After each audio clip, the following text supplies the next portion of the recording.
Welcome to part 16 of the DCEU series. In this part, we'll be doing movies from Earth 4 to 6. We'll start with a movie from Earth 4 about a character named Zatanna. The movie starts with a magic show. The magician introduces himself as the great magician known as Zatanna. Towards the end of the show, Zatanna introduces his daughter, named Zatanna. Zatanna goes into a box, thinking that Zatanna is going to do a trick that will make him disappear. After Zatanna does the trick, she opens the box and she sees that her father is no longer there, like he said he would be, and in his place is purple fog. Zatanna and the audience think nothing of it, because they think that it is part of the show. Zatanna finishes the show by herself, and she heads to the back. When she gets to the back, she realizes that her father is no longer at the show. She looks all over the venue for him, but she can't find him. The backstage workers say that it might be time for her to think about the possibility that her father has abandoned her. Zatanna does not want to believe that her father would leave her without saying goodbye. Instead, she believes that something terrible happened to him. This makes a young Zatanna go out and look for her father. During her journey, she comes across a sorceress who wants to help Zatanna find her father. The sorceress says that if Zatanna goes more forward on the journey to find her father, then she will have to face several obstacles. That is why she tells Zatanna that she will teach her how to protect herself from the obstacles. Zatanna asks who the sorceress is, and they tell Zatanna that their name is Allura. Allura tells Zatanna that the best way to get through these obstacles is for need to talk backwards when she does her spells.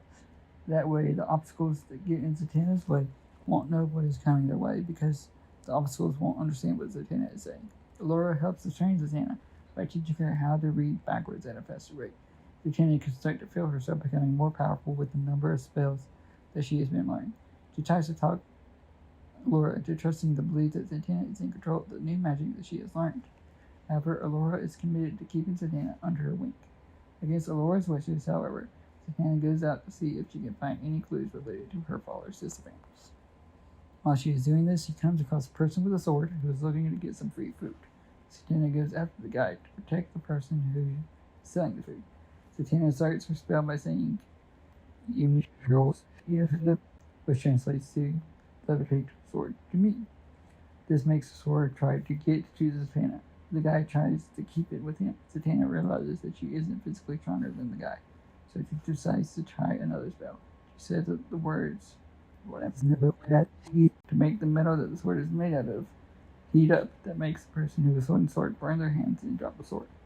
Zatanna tries to make the sword levitate again, but the person makes it to the sword first. Before Zatanna can stop them, the person and the sword disappears right before her eyes.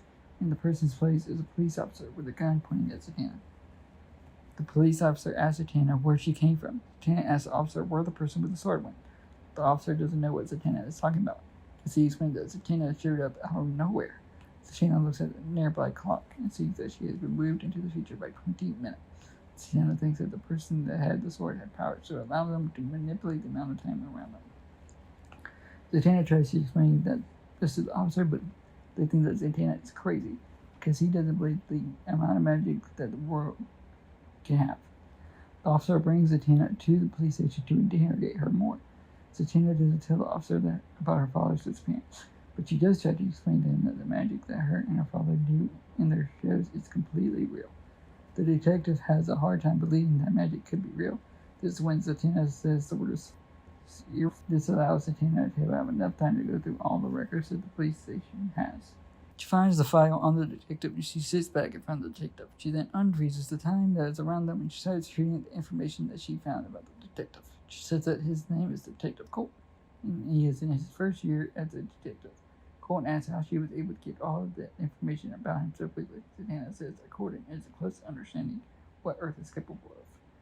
As she is saying this, Zatanna presses down on both Colton's temples on the side of his head. This makes Colton see the many different parts that magic can have on the world. During one of the visions that they see, Colton feels a connection with one of the people in the visions. Zatanna also sees an event that troubles her, because she can sense her father there, but she can also sense other people there as well. When both of them wake up from the visions, they try to make sense of what they saw. Zatanna wants to learn more about the place, but Colton does not want to go to that place because he is scared about what he will find. Zatanna's urge to find her father overwhelms her, and she forces her and Colton to go to that place. However, when they are about to get to that dark place, They hear different people ask for help. Then they hear an evil laugh before they wake up in front of Allura. Zatanna wants to know why Allura took them out of that place. Allura explains that she believes that Zatanna isn't ready to face that kind of threat. Zatanna says that she doesn't care if she gets hurt while trying to find her father, as long as she knows that her father was safe. Colton interrupts and says that he was terrified of what he saw. He doesn't want any part of it, so he's going to leave. Allura swipes her hand in the air to make Colton disappear. Zatanna isn't faced with what happened to Colton, and she keeps arguing with Allura. Zatanna says that if Allura believes that she can't handle this dark place by herself, then Allura can come with her to face it together. Allura realizes that she is going to lose this argument. This is when Allura snaps her fingers, and the person with the sword walks out of the shadows. Zatanna realizes that it was Allura that set up the altercation between her and the person with the sword. Allura says that she had met Zatanna's father when he first started doing magic. At the time, she had adored Zatanna. She thought that the two of them were going to build a life together, but Zatanna didn't have the same feelings for her. Allura didn't know that Zatanna had already met another woman named Cindella. The two of them fell in love, and they had a child together, who turned out to be Zatanna. Allura then says that if it wasn't for Cindella, then Allura would have Zatanna all to herself, and she could have been Zatanna's mother. Allura says that she planned to get rid of Cindella, but her good self got in the way of that plan. The good side of Allura was initially in control of the body, but the part of Allura that Zatanna is talking to right now is supposedly the bad side, even though she doesn't believe it. She says that this side of Allura was able to take control of her body long enough to use one of Zatanna's spells to trap the good side of Allura into the sword. Once this was completed, there was nothing that was in the bad side of Allura's way of getting rid of Cindella. After Zatanna learned about Allura's plan, he tried to prevent Cindella from getting trapped. However, he failed to catch Cindella. Then the bad version of Allura was about to disappear as well. But Zatanna saw a glimpse of the good version of Allura, and he managed to pull that version of Allura out. Zatanna didn't realize that there was still a small part of the bad part of Allura inside of her. The bad side of Allura stayed hidden inside of the body for years until Zatanna hit the sword with magic that reopened the portal that the sword can open. The bad side of Allura was then able to use the magic that she has learned over the years to push the good side of Allura through the portal. This allowed the bad side of Allura to fully take control of the body and to get revenge on Zatanna. However, before she could take control of the body, Zatanna had disappeared, but she could take revenge on him. She started to try to locate Zatanna and was able to find that Zatanna was located at the dark place where Zatanna and Colton went to figure out about their visions. Once Allura figured this out, she waited for Zatanna and Colton to figure out a way to get to that dark place so she could get rid of Zatanna once and for all. This is when Allura makes 4 ropes that ties around Zatanna's limbs and causes her not to move. Allura then uses the sword to open the portal to that dark place. She then uses her magic to kill the person with the sword. She starts to walk through the portal when she is hit with 2 magic bolts from inside the portal. Zatanna looks up and sees both of her parents walking towards her. Allura sees Zatanna and gets excited because she is finally able to kill him. Then she sees Cindella and gets angry because Allura thought that she had gotten rid of Cindella. Allura charges towards Cindella, but Zatanna tries to stop her. Allura uses magic to pick Zatanna up and throws him against the wall and makes him start to. Allura and Cindella get into a magic fight. Allura starts to win the fight, and Zatanna starts to realize this. Zatanna yells out, Allura turns around to ask Zatanna what she said, because she couldn't think fast enough to figure out what Zatanna had said. Before Allura could say anything in response, she realizes that she has started to float. Zatanna then says, that allows her to untie herself. Zatanna then walks up to Allura, and she says, once she says that the good side and the bad side of Allura separate into 2 bodies. Zatanna then helps the good side of Allura to her feet. The good side of Allura tells Zatanna that she is happy that Zatanna decided to listen to her advice about the backwards words in her spells. She said that she was able to get out of bad Allura's control long enough to give that message to Zatanna, because she knew that the backwards words were the only way that the bad side of Allura would be defeated. With that being said, the bad side of Allura starts to get off the ground. She sees this as an opportunity to tear the family apart. She lifts her hand off the ground and blasts both Zatanna and Zatanna with magic. Once they get up, they try to get close to each other, but when they realize 5 feet in distance, they feel a sharp pain in their chest. The bad side of Allura says that the spell that she casts has caused the father and daughter to not be able to come close to each other. Otherwise, they both will die. This pisses Zatanna off as she uses her magic to force the bad side of Allura into the portal to the dark place. With the bad side of Allura in the dark place, Zatanna tries to get closer to her father again because she doesn't believe what the bad side of Allura said. However, it was true, and Zatanna almost dies because she was trying to get to her father because of her emotional pain. The good side of Allura and Cinderella comfort Zatanna. They tell her that they will find a way to reverse the curse that the bad side of Allura put on the two of them. There is always a way to prevent a curse when it comes to that type of dark magic that you use. Cinderella says that her ancestors studied that type of dark magic for many years, so she is certain that some of her family members would be able to help her daughter. The movie ends with Cinderella going to the island that her relatives live, but she loses contact with the outside world. Zatanna and Zatora try to continue their magic show without having to be apart. The first post-credit scene is Zatanna trying to get in touch with her mother, but not getting anywhere. She is about to give up when she gets an anonymous email that says, "Hello, stranger." The second post-credit scene is Detective Colton doing research on the dark place. When he is forced into another vision, he sees a skull face that tells him, "Welcome home, my child." The second movie of this part is a Green Lantern John Stewart Earth 5 movie. The movie begins with John being enlisted for the United States Marines. While he was in the Marines, he gets approached by one of the generals.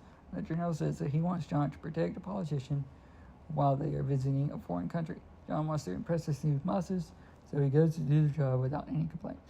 While John is doing his job, he hears the politician that he's trying to protect say some racist things about the country's citizens, and John and the rest of the minorities that are supposed to be protecting the politician. Once John hears this, he becomes determined to make the politician look foolish. This causes John to think of a plan to humiliate the politician. John tries to get all the talented people in on the joke, but one of his fellow army mates overhears what John is trying to do. That army person tells on John to the politician so that he can get on the politician's good side. So when the time comes for John to do the prank, the politician knows that he is coming. The politician decides that they are not going to give John any time to get through with his plan. The politician tells John's general what they think John is going to do to them. The general decides to question John about his plan, but John decides to deny everything. The general believes that John would not prank one of the people who John is supposed to protect. The general is about to leave John alone. They see John is trying to hide something behind his back. The general asks to see what John is trying to hide. The general is able to figure out that John is trying to hide a can of paint. The general gives John a disappointed look, and he tells John that he thought that John was different from the rest of the people who looked like him. This makes John angry at the general because he started to look up at the general. John tells the general that he thought that the general had a different mindset and ideals than the rest of the people who looked like the general. The general gets in John's face and tells her that someone who looks like him will always have an advantage in this world, so he better stop doing stupid stuff, or he will not make it out of the place that he is at right now. General then instructs John to get rid of all the supplies that he was planning to use on the politician. The general leaves as John agrees not to do the prank. As John is trying his best to protect the politician, when he sees a suspicious person moving his way towards the politician, John realizes that the person is hiding a gun. The person is about to shoot the politician when John wrestles the shooter to the ground. The politician goes to check on the situation. This leaves John distracted for a second and allows the shooter to trip John's legs from out from under him. The shooter tries to run away, but he gets stopped by the politician's other security guards. John starts to get off the ground, but one of his paintball guns that he forgot to give to the general falls out of his back pocket right in front of the politician. This makes the politician wrongfully accuse John of being a partner to the shooter. The politician picks up the gun. He still thinks that the gun is real. Points the gun at John. John realizes that this is his opportunity to give bad karma to the racist politician if he waits for the politician to say something bad to John in front of a lot of witnesses. However, the politician decides to not use his words, but use his hands. He takes a paintball gun and points it at John. The politician asks John why he would think that him and his partner get away with shooting him. John starts to raise his hands in innocence. Before John can say anything to defend himself, the politician starts to shoot John with the paintballs. The general tries to get involved by taking the gun from the politician. The politician pushes the general away. It causes John to walk up to the politician and punch him in the face. John takes the gun out of the politician's hands and points the gun towards the ground and starts blasting the ground with paint. John tells the politician that he was not a part of the plan to shoot him, but he was part of the plan to humiliate the politician in front of all the civilians that he works for. The politician says that he would never work for people who look and act like the people that live in this country, and he will eventually rule. John says that the people that live in this country will learn what the politicians is really like and will rise against the politician. The politician says that these kind of people are too dumb to realize that they are lying to them. Because of the promises that the politician makes, people that live in this kind of country think that a person like him will never lie to them. Then they say they are going to show John that they are a god to the people in this country by doing to John what John tried to do to them, which is embarrass and make a message out of John. This is when the politician announces that John was part of a coup to kill him. When John says the politician is lying, the politician says that the people who live in this great country should listen to this poor and weak man who is so ashamed about his failed attempt to assassinate the politician that he's willing to deny all of his involvement. John yells out, "Why are the people believing this corrupt politician?" And the politician says that why wouldn't they, when the politician has proven time and again that they are able to keep their promises to all of them, and that all John has done for them is trying to take that away from this brilliant country. That is when the politician says that their good friend, the general, will let John know that the punishment for lying about his efforts will lead to John being transferred to the rough and tough city known as Gotham. In Gotham, John overhears an undercover plan for someone trying to plant a bomb at the local football field during a game. Stewart tries to warn someone about what he heard, but he discovers that the Gotham Police Department has already known about the attack and sent a unit to a cave that leads to an underneath the stadium. This doesn't sit well with John and goes to the stadium just in case. When he gets there, he realizes that the ground is starting to shake. He runs towards the stadium and tries to get in. However, he is stopped by the stadium security. John has to show the security guards that he is a military personnel to be let in. Once he is inside, he sees a massive hole in the middle of the field. He goes to check it out. He sees a person inside and tries to help them get out. He checks up on them. He asks them what their name is as John is giving them CPR. They barely get out that their name is Guy. Guy says that John needs to take his ring off his finger. John is confused, but Guy is adamant about the ring. Guy tries to take the ring off his finger himself, but is too weak to do so. John figures that there can't be any harm in taking the ring off. When John takes the ring, it quickly attaches itself to John's finger. John gets confused as the ring constructs a green streak around John's body. John's eyes show a bright green color as he says, "In brightest day and darkest night, no evil shall escape my sight, but where my power reigns light and light." As he says this, he puts Guy in a bubble and flies into space. With his eyes still glowing green, John takes Guy to the planet of Oa. On Oa, John lies Guy on the planet's surface as they are surrounded by beings that are in the same green suits. The green light goes out of his eyes and turn back to their normal color. When this happens, John is confused about where he is and how he got there. The rest of the lanterns try to calm John down, but they can't think of anything to say. John is about to leave the planet when the Guardians of the Universe come to see what is happening. They look at the situation and they realize that there's a disturbance in the structure that makes up the Green Lantern Corps. John tries to tell the Guardians that he got Guy's ring. The Guardians are fascinated by the story because, as they explain to John, Green Lantern rings choose who they want to be the wearer. So, if Guy's ring chose John to be Guy's replacement, then the ring must believe that John has enough willpower to handle all the situations that come being a Green Lantern. However, they say that they don't always trust their ring's choice. So, the Guardians decide to put together a task for John to go through to prove that he is ready for the responsibility of having the power of the Green Lantern. John says that he will do anything to keep the power so that he can use it to help people on Earth. The Guardians don't like this plan because they want John to spend his time on the other planets and not just Earth. John reluctantly agrees as he starts to learn how to master how to be a Green Lantern. John exceeds the Guardians' expectations, so they allow him to go on an official mission. On the mission, John has a suspicion that there is something wrong with the planet that they are on. John starts to look around at all the people that live on the planet, and he realizes that all of them are acting like they are caught in a trance. John starts to investigate what's going on with the planet. What he finds is a device that keeps the people of that world in their trance state. John goes to the device to try to figure out how to shut it down. John figures out that the device is run by a little bit of orange energy. John tries to take energy out of the device, but he gets hit with something on the back of his head. He looks to see what hit him. He sees a small Earth-like man in a lab coat. They introduce themselves as Hector Hamad, and he says that he is a member of the Orange Lantern Corps under the leadership of Laura Freeze. Hamad says that under the leadership, the Orange Lanterns will have all the power in the universe. While Hamad is going on and on with his monologue, John is working to get the energy out of the device. John is able to get all the energy and release all the people on the planet from their trance state. All those people come into the room that they are in, and they surround Hamad, pick him up to take them to their own cell on the planet. The leader of the planet thanks God for freeing them. They say that they are a part of a species called Okarians on this planet called Okara. They say that they were all living happily on Okara until a being named LaFreeze came to their planet unexpectedly. He was treating them nicely at first. Then one day everything changed when he started to reference them as his slaves, that they are going to allow him to take all the power in the universe for himself. Laura Freeze revealed his device, and then everybody went through an out-of-body experience as they witnessed their bodies doing whatever Laura Freeze told them to do in order to get all the power from the universe that he can.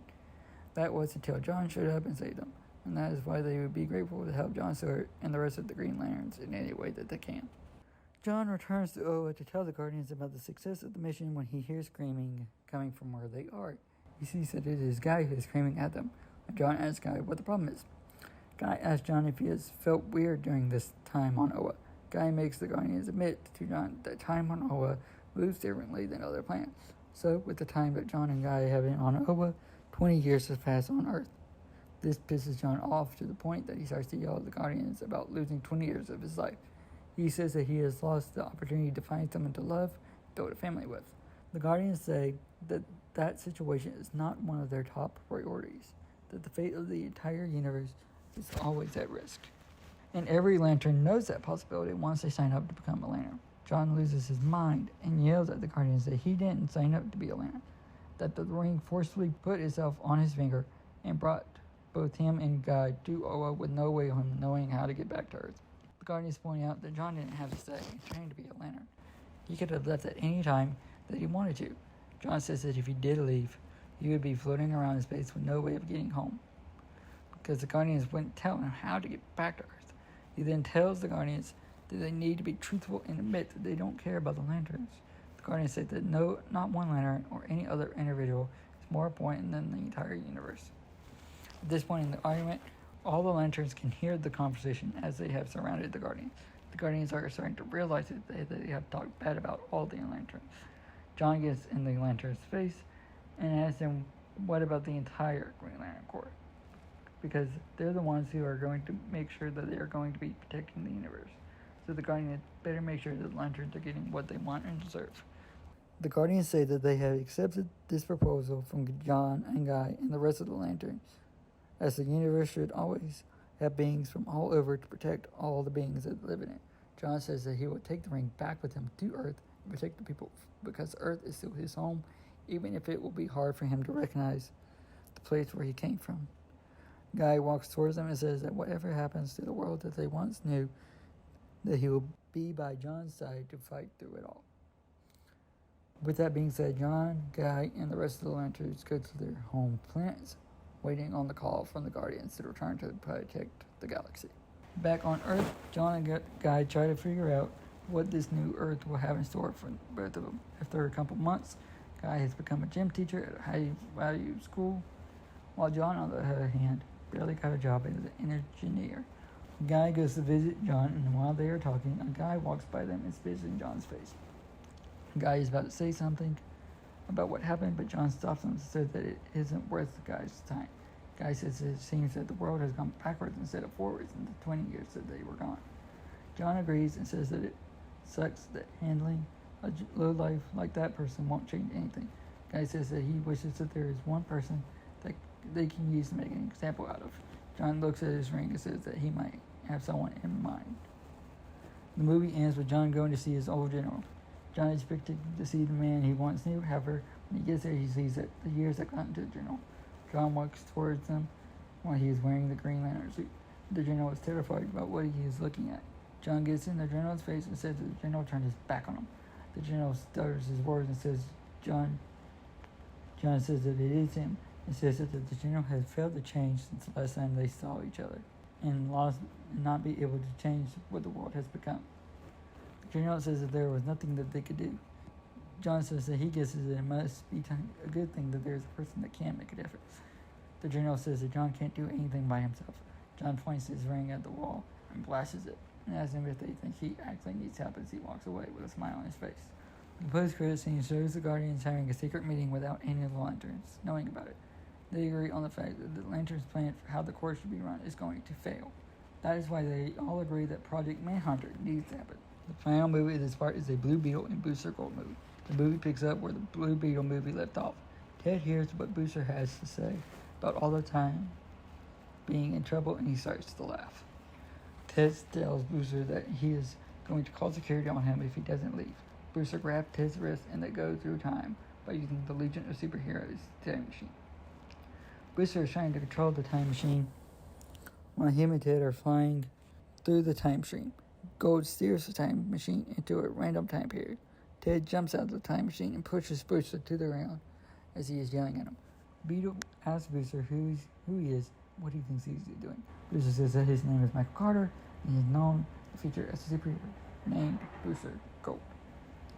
That's when a very loud, annoying sound coming from Booster's backpack starts happening, and Skeet pokes their head out of their book bag and says that they made a trip through time as well. Beetle looks at Skeet, then at Booster, then at Skeet, then back at Booster, and says, what in the world is that thing? Booster says that Skeet is his trustworthy robotic sidekick that helps him fight crime in the future. Skeet is about to say that they never have fought crime before, but Booster hits the back of Skeet and says that him and Skeet have a great time, don't they, Skeet? This makes Skeet realize what Booster is trying to say. Beetle says that this conversation isn't helping the situation of getting everybody back to their own time. Beetle tells Booster that if he had started with Skeet and the rest of the time traveling, then he would have had an easier time believing that he was from the future. Then turns to Skeet and asks what it can do in the line of fire. Skeet looks at Booster because they really haven't fought any crime, but Booster just gives Skeet a thumbs up behind Beetle's back. Skeet sighs and says in a concerning voice, "Alright, Mr. Cord, you want to see what I can do?" And he then brings out one of his cleaning tools that he uses to clean the museum with. Skeet knows that there isn't a chance that something is going to happen that confuses Cord into thinking that them and Booster are superheroes. But to Skeet's surprise, a big explosion happens. Skeet looks over at Booster and sees the suit that Booster stole from the Legion of Superheroes had blasters equipped on it that allowed the explosion to happen. Beetle says that what Skeet did was impressive. He then looks to Booster and asks what he can do as a superhero. Booster says that he doesn't have any superpowers, but he was a football player in high school, and he was smart enough to make Skeet the suit that he is wearing and what the suit is able to do. That is when Booster uses all the equipment on the suit to show what he can do. Both Booster and Skeet are able to work together to convince Ted that they are real heroes. Ted says that he is impressed with what he has seen Skeet and Booster do. However, he isn't going to be able to help without his Blue Beetle suit. Booster gets a quick smile on his face as he says that he is something that can help Ted.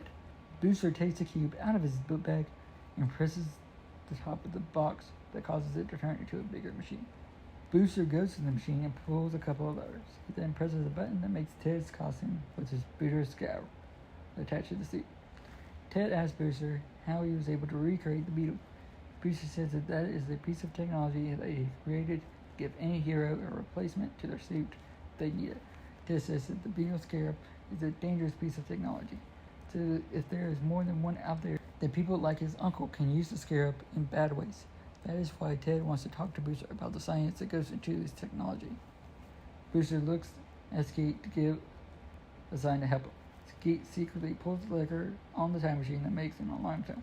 Booster looks at the time machine and says that he'll explain everything later to Ted, but right now there is something close to them that is going to help save the timeline. They both start walking with Booster leading. Booster is trying to think of something quick to make it seem to Ted that he knows what is going on. Suddenly, Booster comes across a random rock and uses his suit to make it seem like the rock has a glowing color to it. He then tells Ted that it is a special rock that people in the future find out has a lot of powers to it that can help them now. This makes Ted roll his eyes and say that there is no way that a rock is going to help them. Booster takes Ted's hand and brings him back to the time machine and tells Ted that he has to believe him for this to work. Ted says no, and he starts to fight Booster all over the time machine. Ted sees an opportunity to get back to his time period. He manages to turn the machine into the portal that brings him back home. But then back in Ted's office, Ted asks Booster which part of the story has truth in it. Booster says that it was all true, and that they need to get back into the time machine, or else. Ted interrupts Booster and asks him what is going to happen that is so bad. When Booster starts to mumble his word, Ted says that he needs to leave. Booster says that there is nothing for him in this time period.